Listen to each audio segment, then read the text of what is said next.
Will Terence "Bud" Crawford retire Shawn Porter?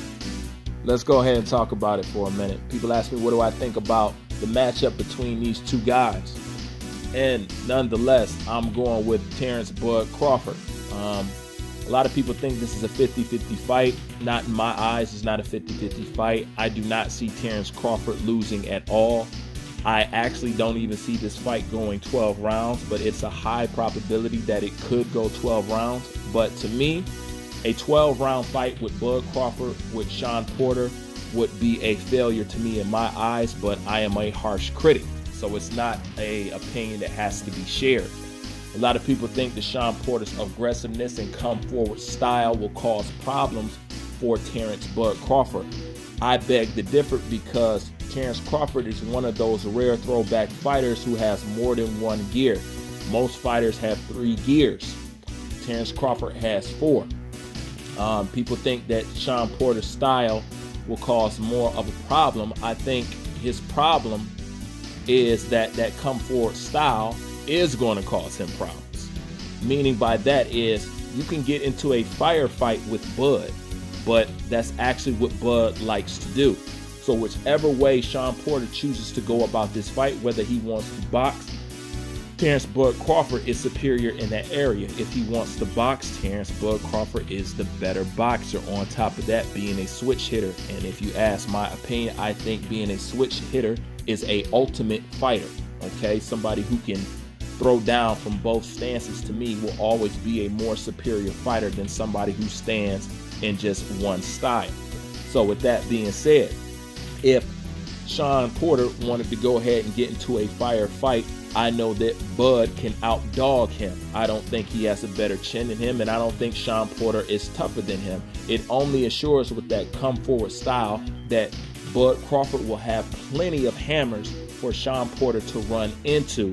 And Shawn Porter, although being aggressive, he kind of tends to dive in a little bit without thought. It's not really strategic, it's more aggressive. And as far as aggressive on aggressive, you got to go with Bud. As far as punch selection and ring IQ, you got to go with Bud. As far as toughness, you got to go with Bud. You know, and just as far as all around, just all out dog, you got to go with Bud. So in my eyes, no matter which way Shawn Porter chooses to go about this fight, Bud has already outmatched him. I actually think that Shawn Porter may, in the beginning, be down with that come forward, firefight style. But after he gets tagged enough, he's going to let off the gas and try to go back to boxing. And then Terence "Bud" Crawford will continue to pick him apart and eventually knock him out or stop him. Some people say that's a tall order, and I have a lot of faith in Bud. Then you are correct. I do have a lot of faith in Bud, because I don't think that Terence "Bud" Crawford plans on walking away from this fight without a stoppage or without a knockout, because he seems to believe, and he is correct, that most people are going to be viewing this fight as some kind of litmus test of how he would do against Errol Spence. I think thinking about this fight like that is a waste of time, because those that know the game and those of us who can compare styles and just know the fight game know that Errol Spence is no match for Terence "Bud" Crawford. I think by now people can figure that out due to the fact that Errol Spence has went through the highest extent of avoiding Terence "Bud" Crawford. Hence, this is why he say, why don't I just take the easy road and fight Shawn Porter? Speaking of the easy road and fighting Shawn Porter, most people can argue that Errol Spence lost the fight with Shawn Porter.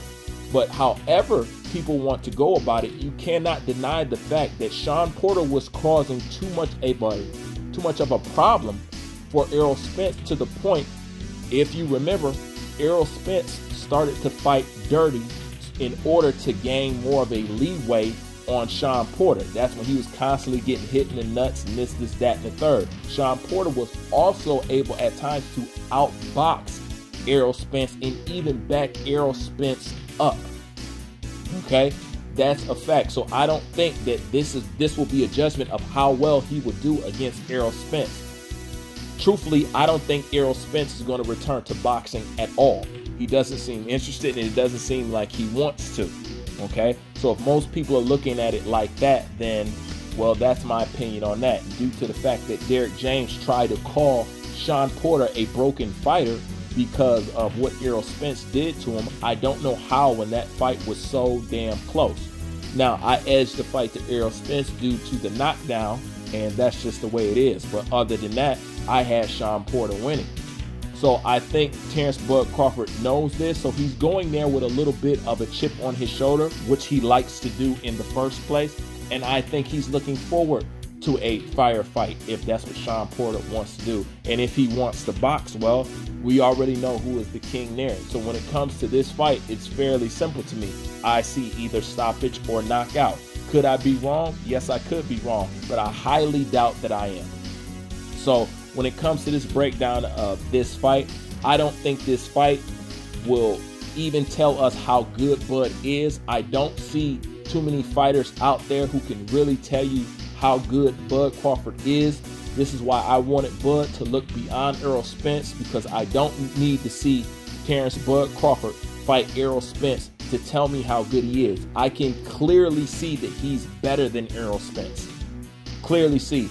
And at this point in time, if the fight was to happen and he beat Errol Spence, which he would do naturally, once again, just like Derrick James going to try to discredit Shawn Porter simply because he knows that Terence Bud Crawford will shut down Shawn Porter, it will be the same thing if he beat Errol Spence now. It will be the accident. It will be his retina. It'll be all this other stuff, and I don't want to hear that. So I opt that we look beyond Errol Spence and try to find bigger challenges for Terence Bud Crawford, because even I myself, as a fan of Terence Bud Crawford, I want to see him tested, because even I know he's good, but I don't know how good.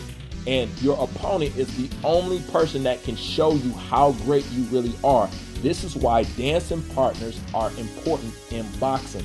And Terence Crawford is one of those fighters that you can depend on, that you want to see him fight the best. Terence Bud Crawford is not a fighter that you want to see hid behind certain fighters or take franchise champions or something like that. He is a fighter that you know that you can gamble with and put your money on. That's one of the signs of the classic old school throwback fighter that'll get in there and fight anybody. And we all know Terence Bud Crawford will fight anybody. Yes, I'm looking forward to the fight, but more importantly than that, I'm looking for somebody out there in that landscape that can get me to question my faith in Terence Bud Crawford. And with that being said, who do you think, or what weight class does he need to go to find that kind of a challenge? Because being a fan of Bud Crawford, I want to see him challenged. I want at some point in time to see him worried. I want at some point in time to see him hurt, because I want to see what we can bring out of him, because there's nobody in the landscape thus far. So you can go ahead and leave your comment in the comment section and tell me who it is that you think. And although I love Jaron Boots Ennis, it's less than likely Jaron Boots Ennis and Terence Bud Crawford will ever meet. Terence Bud Crawford, I believe, is like 34 now. How many years will it be before Jaron Ennis even gets close to getting a Bud fight? At least another 3 or 4 years. And by that time, he will be approaching the so-called out of his prime limit. Even though most people would say a fighter in their 30s, since boxing is a young man's sport, is already out of his prime. Bud lives a fighter's life and he takes care of himself. But that is a fight that I would love to see. But as of right now, it seems to be completely fantasy and it will not happen.